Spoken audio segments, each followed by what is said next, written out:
E por conta dessa impressão é que eu quero ministrar para os irmãos, não é? E hoje o que eu quero ministrar para você eu diria que é uma palavra de alerta e uma palavra exortativa, né? Mas no sentido de podermos entender melhor aquilo que nós temos recebido como palavra de Deus, né?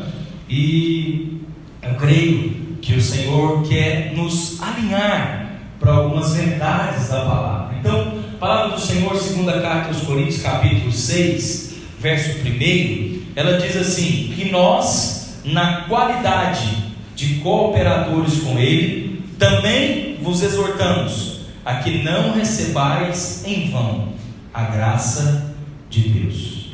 Diga assim comigo: eu devo zelar por aquilo que eu tenho recebido. Diga: eu tenho recebido a palavra da graça. Diga: e eu não vou receber em vão. O que é isso, pastor? Nós precisamos entender algo. Paulo escreve uma carta aos Coríntios, duas cartas são escritas, né? Dois livros são escritos aí acerca daquilo que Paulo escreveu aos Coríntios.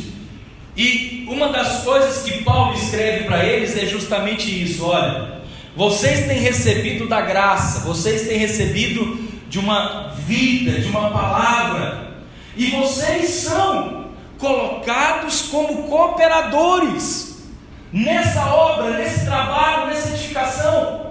Agora, ao receber isso, ao ouvir sobre isso, não receba de forma vã.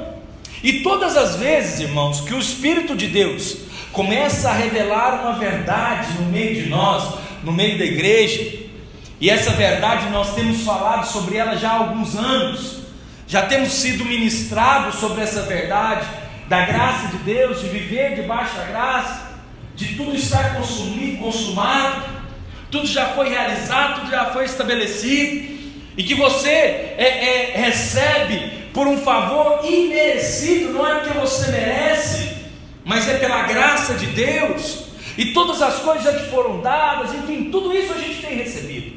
Agora, precisamos entender algumas verdades daquilo que nós temos recebido. Por quê, pastor?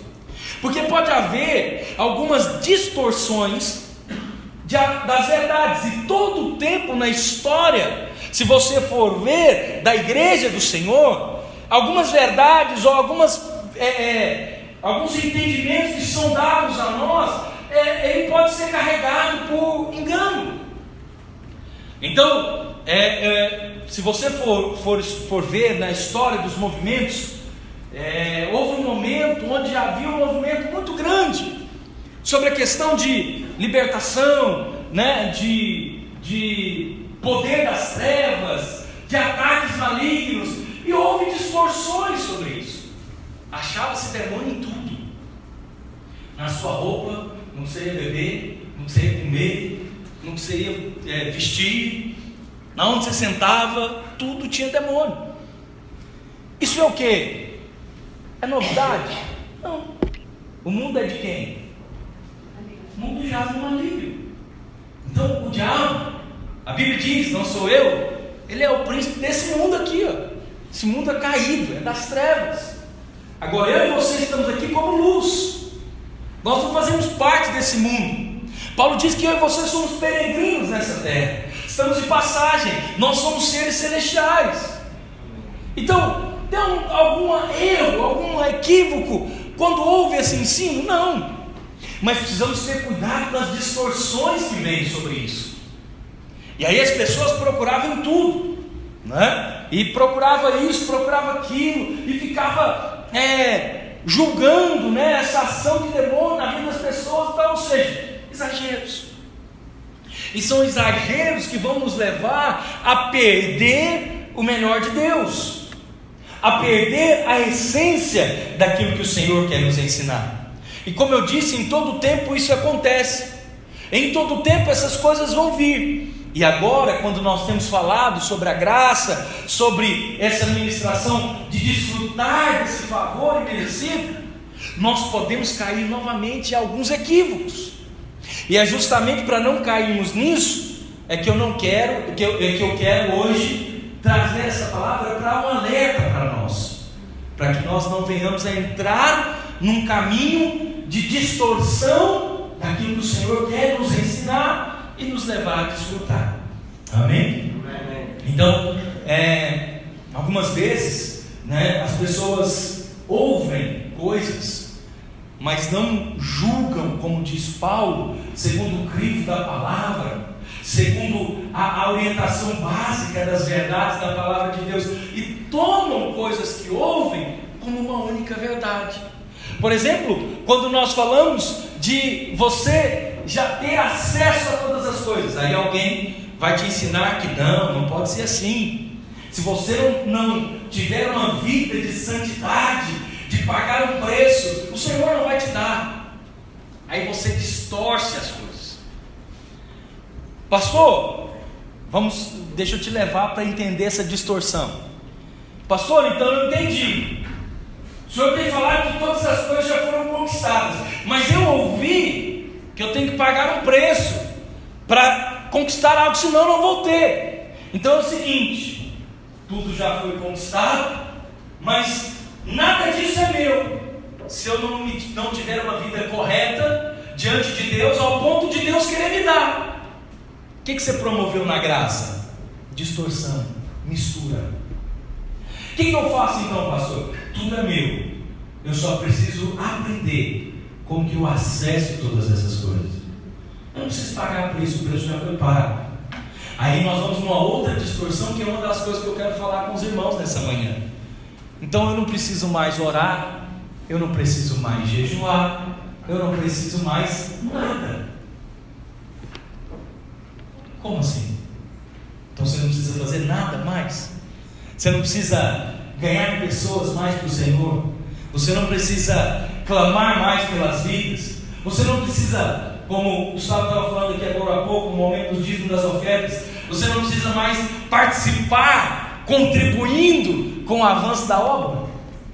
Isso são distorções.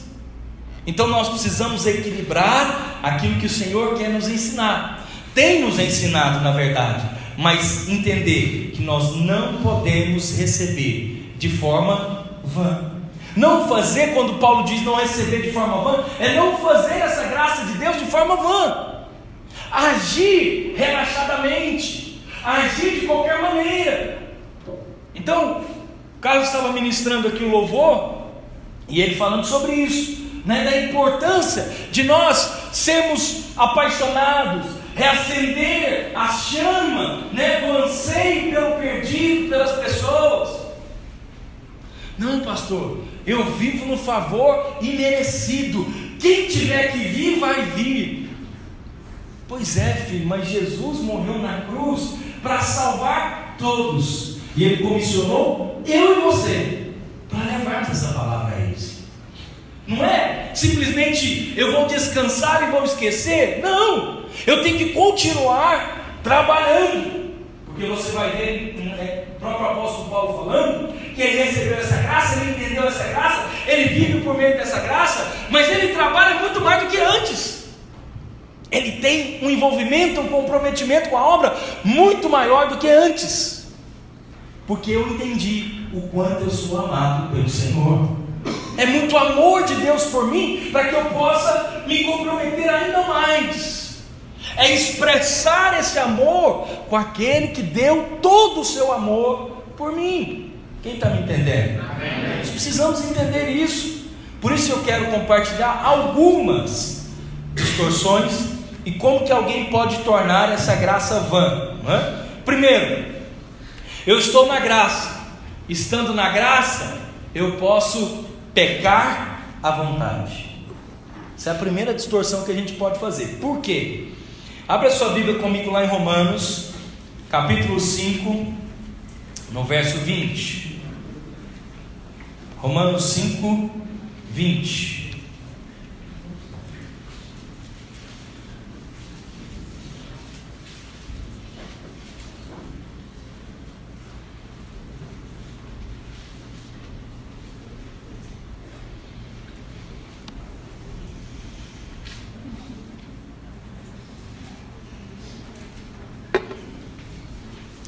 Romanos 5:20 diz o seguinte: sobreveio a lei para que avultasse a ofensa, mas onde abundou o pecado, superabundou a graça. Verso 21, Paulo diz: a fim de que, como o pecado reinou pela morte, assim também reinasse a graça pela justiça para a vida eterna, mediante Jesus Cristo, o nosso Senhor. Quando Paulo escreve aqui aos Romanos, falando que onde abundou o pecado, superabundou a graça de Deus, qual que foi a conclusão imediata dos Romanos? Onde tem mais pecado, tem mais graça. Então a saída é pecar mais. Então peraí, onde mais peca, mais graça tem. Então eu já sei, vou pecar muito. Eu vou viver uma vida de pecado, porque quanto mais vida de pecado, mais experiência da graça vai ter sobre mim. Correto? Não. Aí você pega o capítulo 6, onde Paulo começa, e ele começa justamente combatendo esse pensamento. Ele começa dizendo no verso 1: que diremos, pois? Permaneceremos no pecado para que seja a graça mais abundante? Por que Paulo já começa falando sobre isso? Porque ele sabia que o pensamento seria esse. O pensamento seria justamente a distorção daquilo que Paulo estava ensinando. E aí a conclusão deles é: quem ouve a graça com um pensamento errado vai agir de forma errada. E aí você vai ver aí no verso 2: de modo nenhum, como viveremos ainda no pecado, nós, os que para ele morremos? Vamos repetir mais uma vez, diga: de modo nenhum. Como viveremos? Diga: ainda no pecado. Diga: nós, os que para ele morremos. Ou seja, irmãos, o que o apóstolo está dizendo? É que a graça não é de forma alguma provisão para o pecado. A graça, ela é provisão de Deus para eu vencer o pecado. Amém? Pastor, então por que Paulo escreve Romanos 5:20, onde abundou o pecado, superabundou a graça de Deus? Porque aonde tem muito pecado, naquele que se converteu, expressou ainda mais o amor de Deus, expressou ainda mais o favor imerecido de Deus pela vida daquela pessoa. Essa é a expressão do amor abundante, da abundância da graça de Deus. Por quê? Porque nós, que estávamos nos nossos pecados e delitos, fomos achados por Ele, por causa do seu amor, por causa do seu zelo, por causa da sua entrega, nós fomos resgatados. Agora, quem tinha mais pecado é mais perdoado, sim ou não? Sim. Então tem alguém que roubou uma galinha e foi ser julgado, e aí no julgamento do roubo da galinha, ele foi perdoado, ele não vai ser preso. Mas teve alguém que matou a sua mãe e foi ser julgado, e no julgamento ele foi absolvido e não foi preso. Qual dos dois recebeu mais perdão? Você está me entendendo? É isso que Paulo está dizendo. Deixa eu tirar aqui uma ampliação do texto aqui, né, segundo aquilo que eu quero colocar para você. Paulo está dizendo: tem gente que roubou galinha e tem gente que matou a mãe. Para aquele que matou a mãe, a graça de Deus foi maior sobre ele. É isso que Paulo está dizendo. Esse superabundar da graça daquele que tinha mais pecado. Agora, como eu disse aqui para você, graça não é provisão de Deus para vencer, para pecar, perdão. É provisão de Deus para eu vencer o pecado. Então você pega um jovem que ele sai de casa, um jovem crente, que ele conhece a palavra, entende do caminho da santidade, e aí ele sai de casa para ir para uma festa, para um evento, e ele vai já preparado para o pecado, pensando em ter relacionamento com a moça, já leva lá o seu preservativo, aí ele fala, não, porque eu vou ter relacionamento sexual, depois eu peço perdão para Deus, Deus me perdoa. Vai perdoar, sim ou não? Eu sei que você fica com raiva, fala, não é possível. Mas vai. Agora, esse tipo de pessoa, ele está fazendo a graça de Deus de forma como? Zombando daquilo que Deus te deu. Então ele faz provisão para o pecado, e não para vencer o pecado. Quem está entendendo? A graça é provisão para eu e você vencermos. E quando nós vemos pessoas que agem dessa maneira, a Bíblia diz algo importante lá, o autor de Hebreus capítulo 10, verso 26, diz o seguinte: porque se vivermos deliberadamente em pecado, depois de termos recebido o pleno conhecimento da verdade, já não resta sacrifício pelos pecados. Pelo contrário, certa expectação horrível de juízo e fogo vingador, prestes a consumir os adversários. Sem misericórdia morre pelo depoimento de 2 ou 3 testemunhas quem tiver rejeitado a lei de Moisés. De quanto mais severo castigo julgais vós, será considerado digno aquele que calcou aos pés do Filho de Deus e profanou o sangue da aliança, com o qual foi santificado, e ultrajou o Espírito da graça. Aquele que experimenta a graça, diga comigo, não quer pecado. Não quer pecado. Diga, quem experimentou da graça não quer viver no pecado. Amém? Então, esse que vive no pecado, ele não está no entendimento claro daquilo que é a verdade da graça de Deus. Ele está agindo de forma a zombar. Mas é interessante que as pessoas falam, não, pastor, mas nós precisamos aprender que há um tempo novo da parte do Senhor, da nova aliança, onde não há mais aquele tratamento de Deus, né, o castigo do Senhor, como alguns gostam de dizer, né? Porque lá no Velho Testamento, algumas pessoas costumam dizer que o Deus do Velho Testamento era um Deus carrasco, era um Deus que castigava, era um Deus que pesava a mão, e agora o Deus da nova aliança é um Deus de amor, um Deus de zelo. É o mesmo Deus, irmãos. Não existem 2 deuses, existe um mesmo Deus.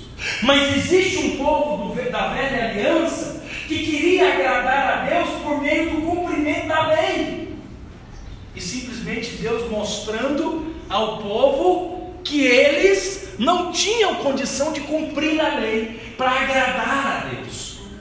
E agora na nova aliança você vê um Deus que ensina-nos a amar, não por causa de você ter amor por Ele, não por você fazer algo, por expressar algo, e aí Ele vai te retribuir. Não, Ele está te dizendo, eu já te amei antes, você era meu inimigo, você não gostava de mim, você não queria saber de mim, você tinha aversão a mim, mas eu já te amei. Primeiro, eu enviei o meu Filho por amor a você.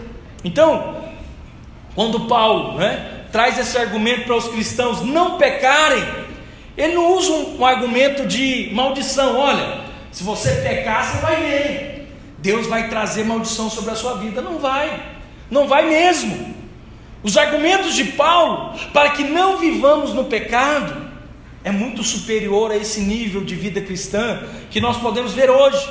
Porque quando ele exorta os irmãos a não viver, por exemplo, na prática da prostituição, ele diz o seguinte: se você se unir a uma prostituta, você está unindo o Espírito Santo de Deus a ela.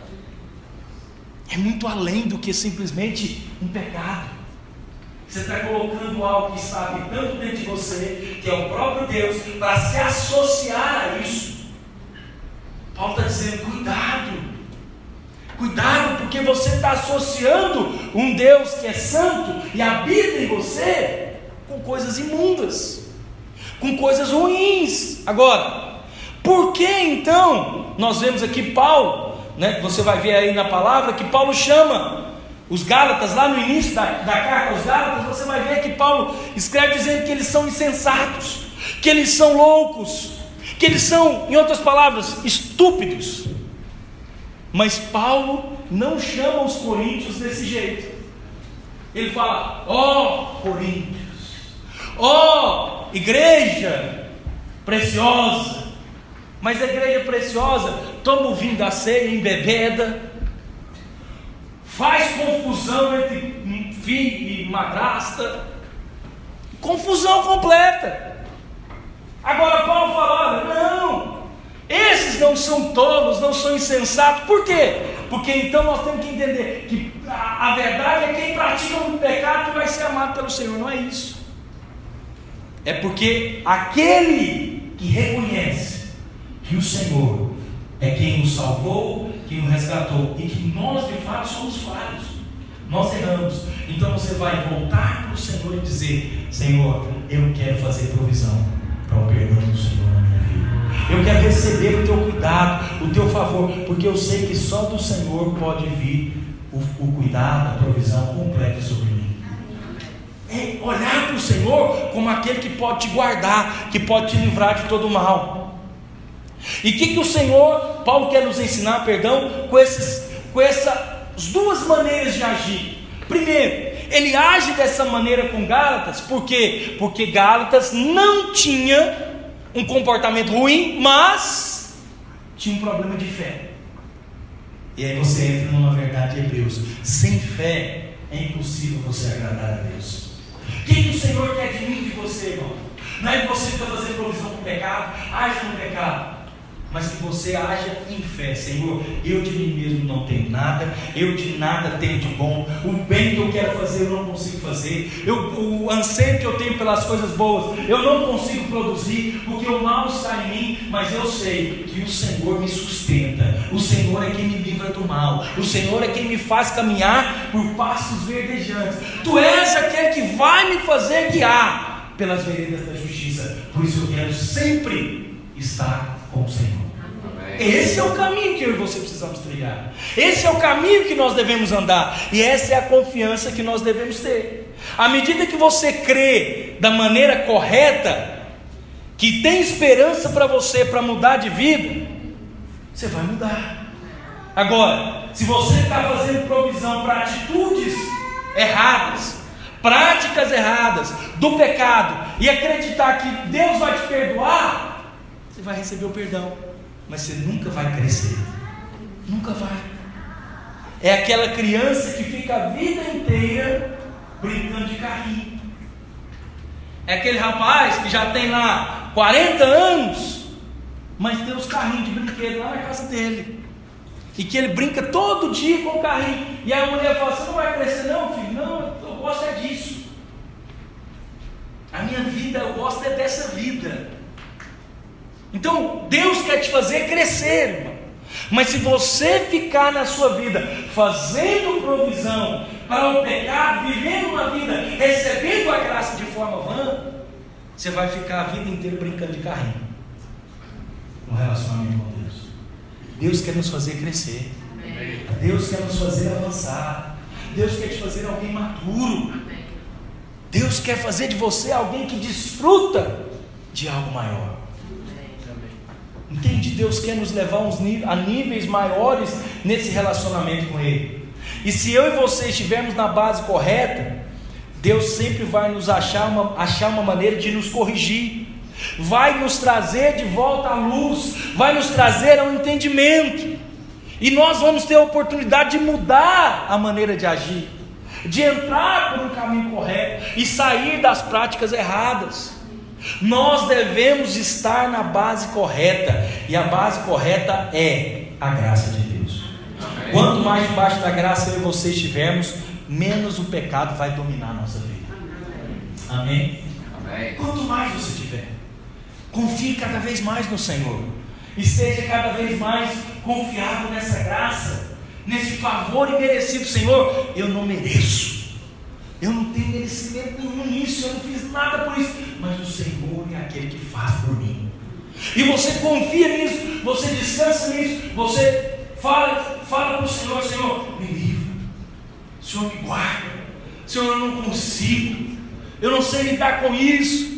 Isso tem me pressionado, isso tem me levado a situações que eu quero me entregar ao pecado. Seja sincero com Deus.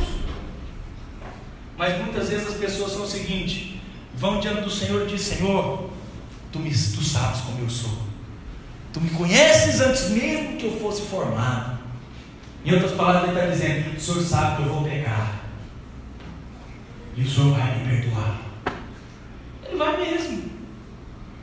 Mas o que está parecendo? Uma criança que a mamãe não deu leite, ele chora. Ele chora. Mas a criança que se tornou adulto, quando não tem comida, ele sai para trabalhar, para conquistar, compra comida e traz para casa. Não fica chorando. A criança fica. A criança, ela não avança. Mas ela deixou de ser filho? Não. Só é um filho que nunca deixou de fazer pirraça. Cresce fazendo pirraça. Romanos capítulo 6, verso 14 diz: porque o pecado não terá domínio sobre vós, pois não estáis debaixo da lei, e sim da graça. Fala para a pessoa que está perto de você e fala: o pecado não terá domínio sobre você.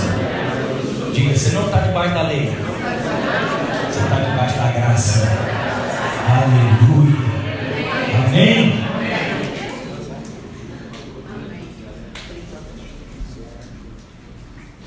Lembre-se sempre de algo: a lei não tem poder para mudar ninguém. Não tem. Tem poder para mudar é a graça de Deus. É o favor imerecido do Senhor que vai mudar a sua vida. É você entrar de cabeça nessa verdade, é que vai ter poder para te transformar. Porque lei não transforma ninguém. Não transforma. Tem um cara que ele é viciado em cigarro. Ele fuma. A maioria dos lugares hoje que você entra, em qualquer lugar no Brasil, é proibido fumar. É verdade ou não é? Isso faz os caras parar de fumar? Não faz. Então não é lei que muda, irmão. É revelação das verdades. É que vai mudar. Você acha que impedir? Você, como eu, vai lá comprar pão na padaria, comida no supermercado, e aí tem lá aquelas gôndolas, no caixa, onde se vende cigarro.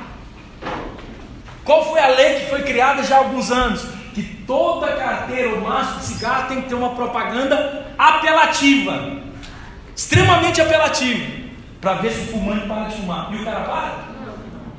Não para. O cara compra uma carteira de cigarro onde tem um peito aberto, com o pulmão tudo preto, e ele está nem aí, ele põe dentro do bolso, tira o cigarro e fuma. Porque não é isso que vai mudar ninguém, filho. Não é a lei que muda. Não é a lei acerca das coisas do Senhor que vai te mudar. Olha, irmão, se você não orar 2 horas por dia, Deus não vai te ouvir. Você não vai orar nem 2 minutos. Se você não jejuar até morrer, Deus não vai fazer. Isso é lei, filho. Lei não muda ninguém. Eu vou orar, eu vou jejuar, porque eu quero estar mais próximo do meu Senhor. Amém. Isso é que te muda. É esse amor por Ele. E aí eu quero adentrar aqui no segundo tópico, que outra coisa que nós muitas vezes distorcemos: eu estou na graça, aí eu não preciso mais jejuar. Agora eu não preciso mais fazer isso. Muita gente, quando ouve sobre a graça, também é tomado por esse pensamento errado, maligno, de que estando na graça agora não preciso orar, não preciso jejuar. Mas simplesmente não faz o mínimo sentido. Porque antes, quando você estava debaixo da lei, você não queria orar. Por quê? Porque você se sentia desqualificado, acusado, impuro, indigno de ter íntima comunhão com Deus. Você estava errado, você estava cheio de falhas. Então como é que você ia se aproximar do Senhor? Porque quando você estava debaixo da lei, você não tinha nem coragem de pedir coisas grandes, porque você se sentia impróprio para receber aquilo. Quando eu e você estavam debaixo da lei, o nosso grande sonho era o quê? Encontrar um grande homem de Deus, que ele pudesse impor as mãos sobre nós, e ele liberar sobre nós aquilo que nós não tínhamos coragem de pedir para Deus. Agora, eu e você, muitas vezes até orava, mas na maioria das vezes de forma religiosa, porque quando nós orávamos, não tinha segurança de que a nossa oração era ouvida, ou seria respondida. Aí hoje, você tem caminho aberto, total liberdade com o seu Pai. Aí por ter liberdade, agora eu vou morar na rua. Eu posso comer, eu posso beber, eu posso dormir bem, mas eu vou morar na rua. Vou virar indigente. Vou viver à mercê dessa sociedade, sem o carinho e sem a atenção. Não, mas você sempre quis ter. Pois é, não, mas agora eu não preciso mais. Já tenho tudo, eu não preciso me preocupar. Não é incoerência isso? Então eu sempre quis me relacionar com o Senhor. Eu sempre quis ter intimidade com o Senhor. E na graça você pode entrar com ousadia, né? Então, um canto que diz, né? Você pode entrar com ousadia no Santo dos Santos. Você pode ter acesso direto ao Pai. Você pode relacionar intimamente com Ele. Você pode pedir qualquer coisa, porque não depende de mérito seu, filho. Antes, debaixo da lei, nós ficávamos pensando: eu não fiz, então não vou pedir. Hoje, o meu papel e o seu é ser um grande cara de pau. É verdade ou não é? Eu não mereço nada, eu não fiz nada, mas eu peço tudo. É assim que funciona. Mas aí as pessoas vão dizer: agora, então eu estou na graça, para que eu vou jejuar? Para que eu vou orar? Porque agora eu quero estar mais próximo ainda do meu Pai. Amém. Eu quero poder estar próximo dele e pedir todas as coisas. Hebreus 10:19 diz: tendo, pois, irmãos, intrepidez. Diga comigo: intrepidez. O texto diz: para entrar no Santo dos Santos pelo sangue de Jesus.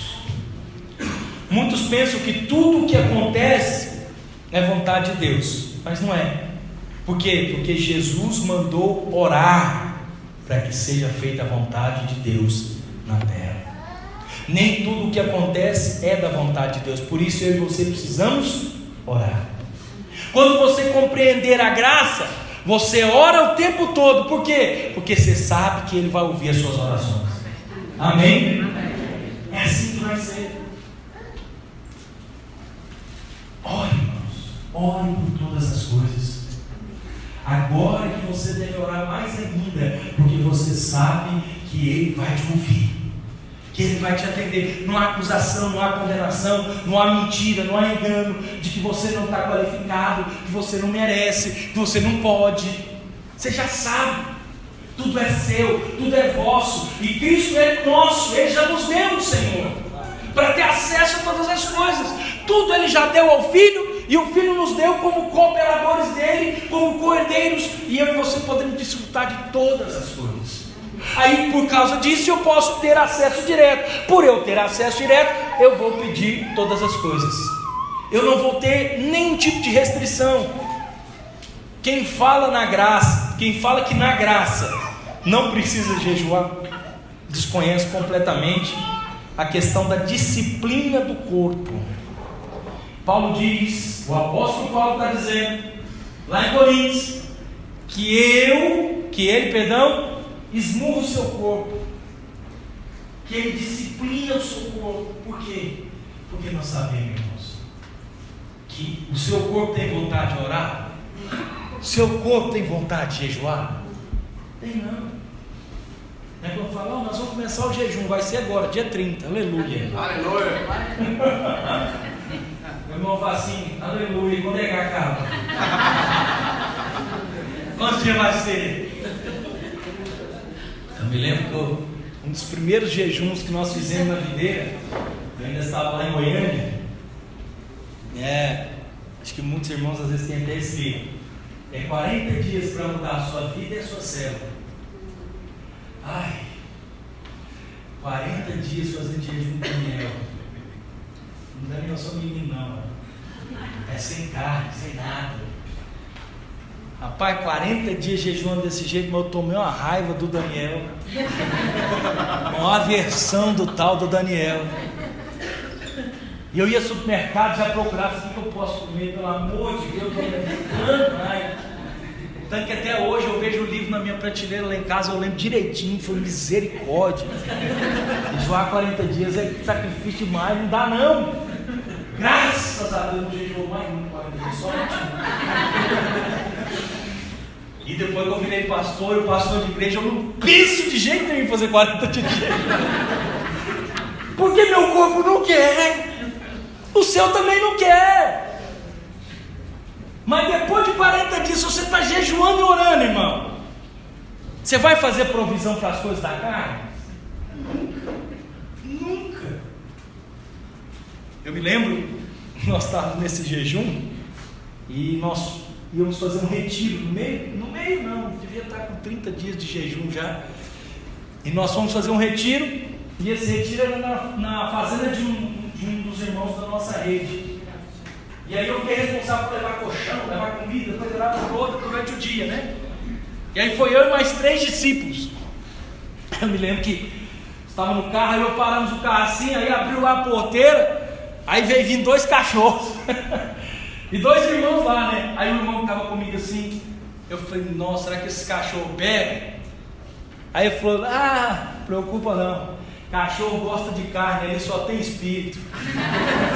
É verdade, esse cara tem 30 dias que está jejuando, não tem nada de carne mesmo não, pode ficar tranquilo. O que é isso? Você está buscando mais de Deus, você vai estar mais conectado com as coisas do Senhor. Mas aí tem gente que diz, não, agora eu estou na graça, então não preciso fazer isso. Você não precisa mesmo. Você não vai fazer, não é porque você precisa. Você não vai fazer, não é porque você tem a obrigação de fazer. Você não vai fazer porque se você não fizer, Deus vai te castigar. Não! Você vai fazer porque você o ama e você quer mais perto dele. É isso. É isso que deve estar no nosso coração, amém? O reino de Deus, ele é tomado por esforço. Portanto, se a sua e a minha ideia sobre a graça é passividade, nós temos que entender claramente que não teremos nada. Porque não é ficar passivo, não é parar, não é deixar as coisas acontecerem, não. E aí eu quero entrar aqui na terceira distorção, é que estando na graça, não preciso fazer mais nada para Deus. Aqueles que ouvem a graça e decidem não fazer mais nada para Deus, estão dizendo, eu não preciso fazer nada para ser aceito por Deus, portanto, eu vou viver na graça e não vou fazer nada. Então vamos analisar aqui se esse pensamento está correto. Antes nós estávamos na lei, e nós estávamos desqualificados para servir a Deus.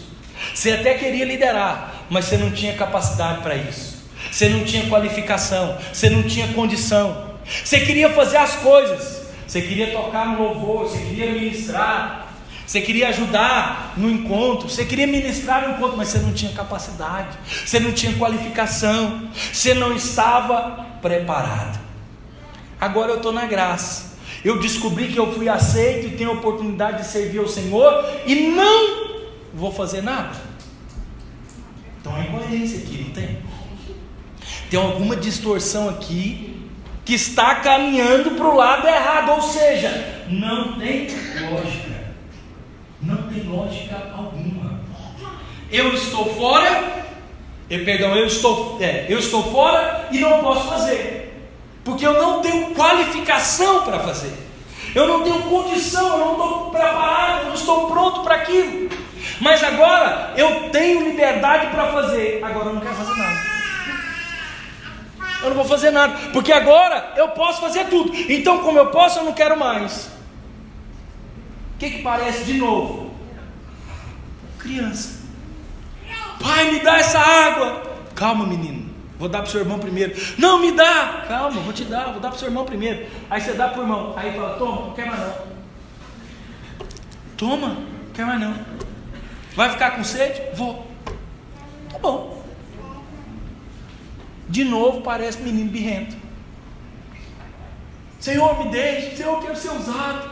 Não tem aquele cântico da língua básica? Usa-me, como um farol, como uma flecha.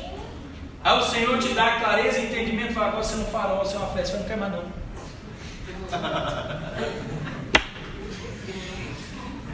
Quem que entende?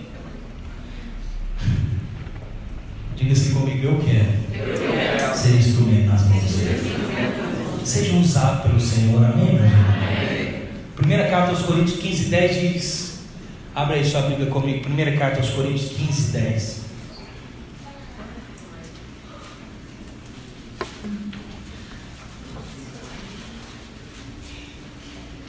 Um texto que eu mencionei com você aqui no início, quero ler com você.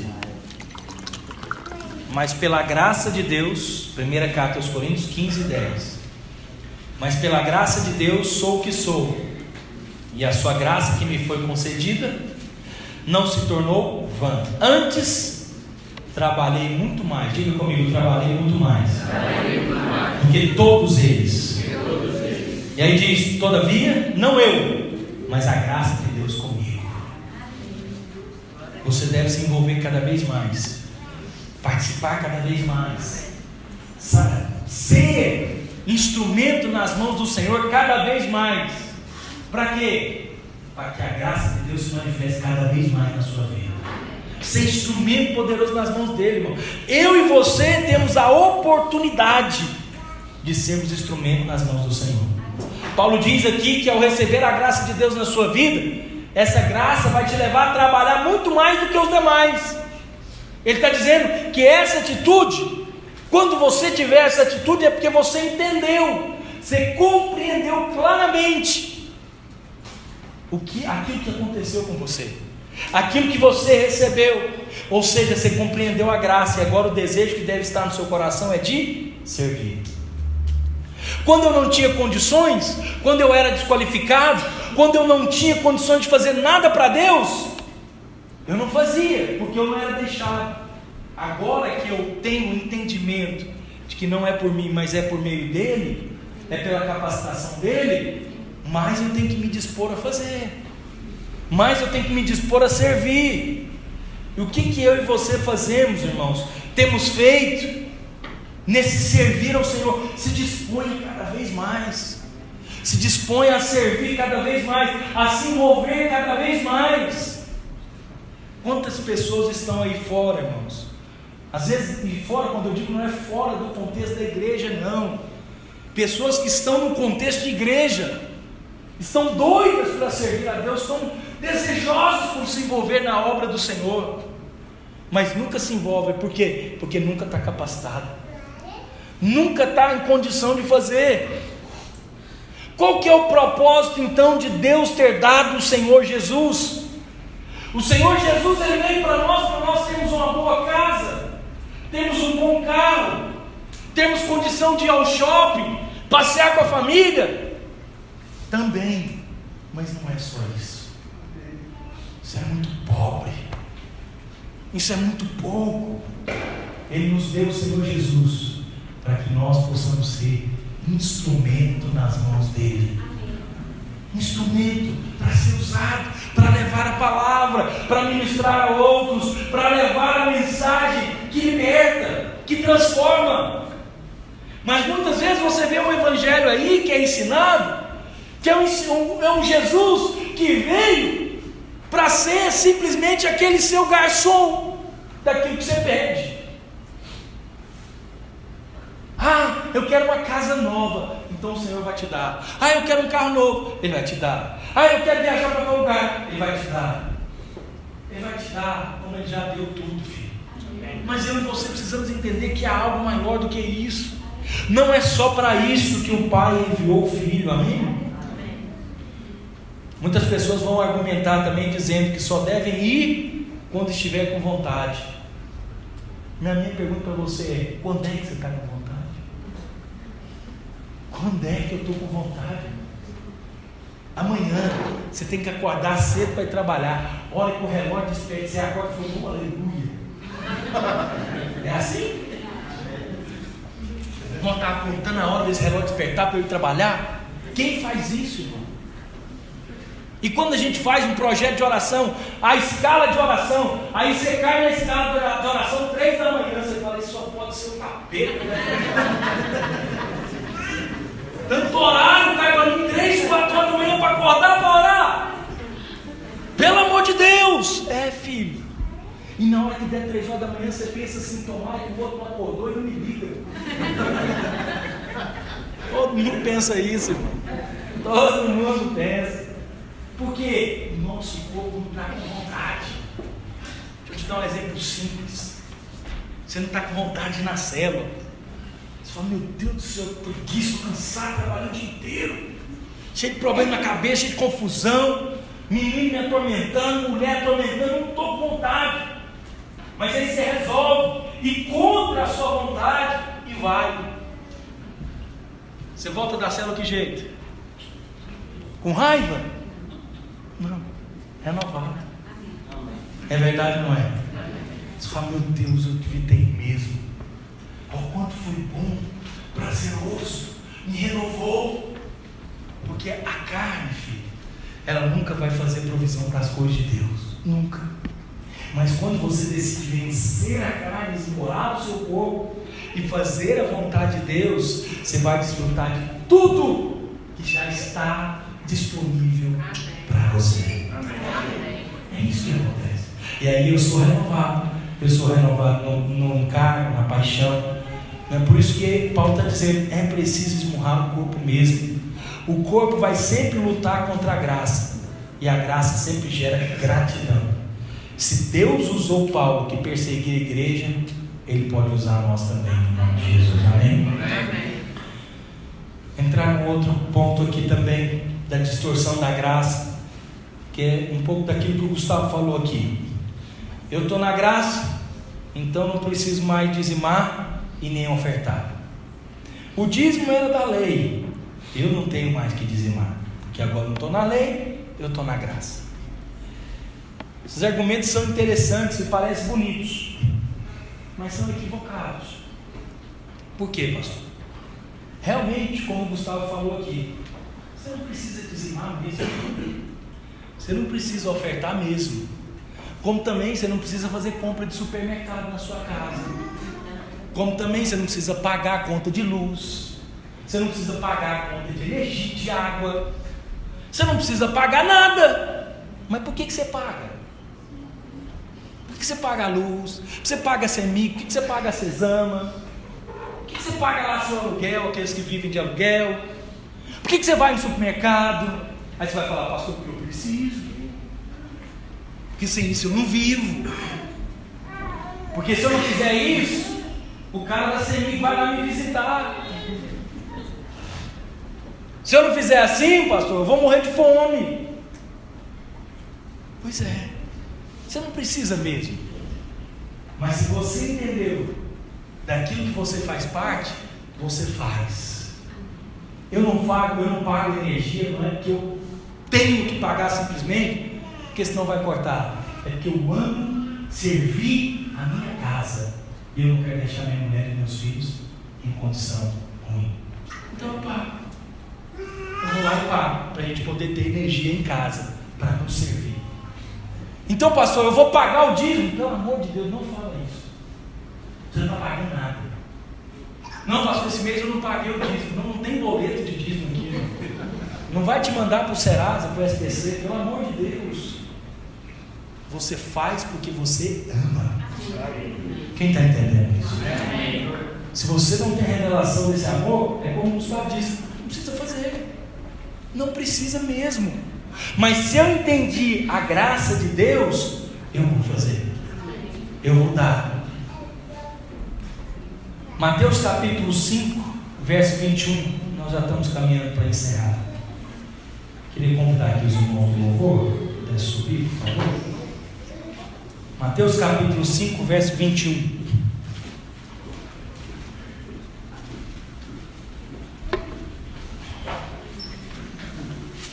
Mateus 5, 21.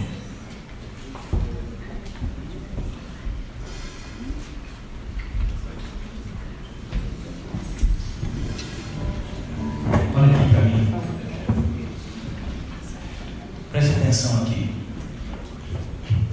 Ouvistes o que foi dito aos antigos: não matarás, e quem matar estará sujeito a julgamento.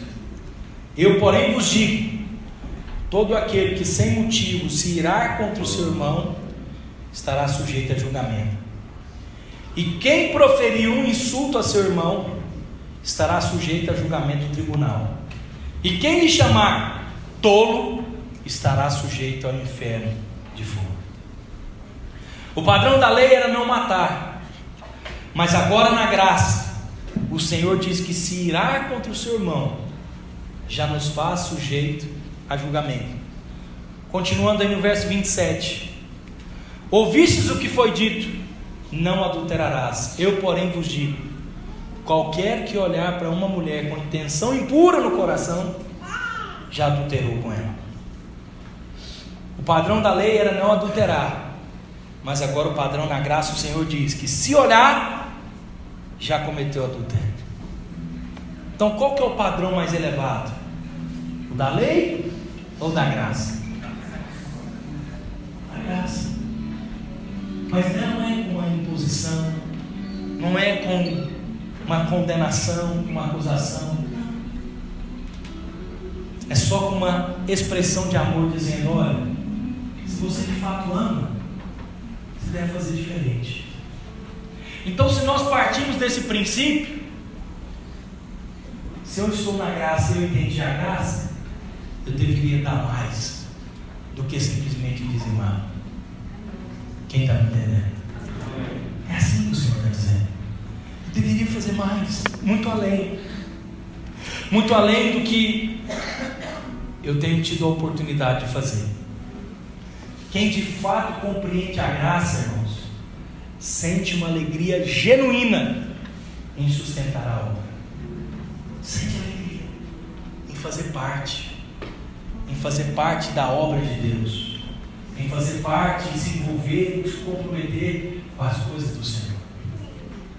Sabe, quem entendeu de fato a graça, ele vai entender claramente que ele é um privilegiado de poder ser chamado cooperador. Se sente privilegiado por pegar o seu dinheiro, que você não sabe de onde veio, qual foi a raiz dele, de onde ele saiu, por onde ele passou, fruto do que foi, e você poder semear na obra, e esse dinheiro seu, esse recurso que está nas suas mãos, é santificado pelo Senhor. E aí, mais do que isso, você fala: eu sou participante disso, eu contribuo com isso, eu sou parte disso. Essa deve ser a nossa alegria no nome de Jesus, amém? Queria que você ficasse de pé no seu lugar. Eu quero concluir aqui com as palavras de Paulo. Segunda carta aos Coríntios 6:1, Paulo diz: e nós, na qualidade de cooperadores com ele, também vos exortamos a que não recebeis em vão a graça de Deus. O fato de ser graça não significa que foi barata. O Senhor Jesus pagou um alto preço. Nós devemos valorizar cada milímetro dessa graça que eu e você temos recebido, amém? Por isso, quanto mais compreensão nós tivermos da graça de Deus, mais nós devemos nos afastar do pecado. Diga comigo assim: quanto mais compreensão da graça, diga mais me afastarei do pecado. Quanto mais você tiver compreensão da graça de Deus, mais você vai ter ousadia para orar e para jejuar. Diga: quanto mais revelação da graça de Deus, mais eu vou ter ousadia para orar e para jejuar. Quanto mais compreensão da graça você tiver, mais encargo você vai sentir pela obra de Deus. Diga: quanto mais revelação da graça de Deus eu tiver, diga, mais encargo vai ser gerado. Eu vou sentir pela obra do Senhor. E para encerrarmos, quanto mais compreensão você tiver da graça de Deus, mais alegria você vai sentir em contribuir financeiramente com a sua obra. Repita comigo, diga: quanto mais revelação da graça de Deus eu tiver, diga, mais alegria, mais prazer eu vou ter em contribuir com o avanço da obra de Deus. Diga: eu creio que a graça de Deus me alcançou. Diga: eu creio que eu estou debaixo de um favor imerecido. Diga: e eu não receberei de forma vã essa graça. Diga: eu vou agir como alguém que tem revelação clara desse favor merecido sobre mim, no nome de Jesus. Feche os seus olhos, vamos ministrar ao Senhor nessa manhã. Você pode falar com o Senhor nessa manhã, dizendo: Senhor, eu quero mais dessa revelação, eu quero mais dessa compreensão, eu quero responder de forma correta ao Senhor, no nome de Jesus.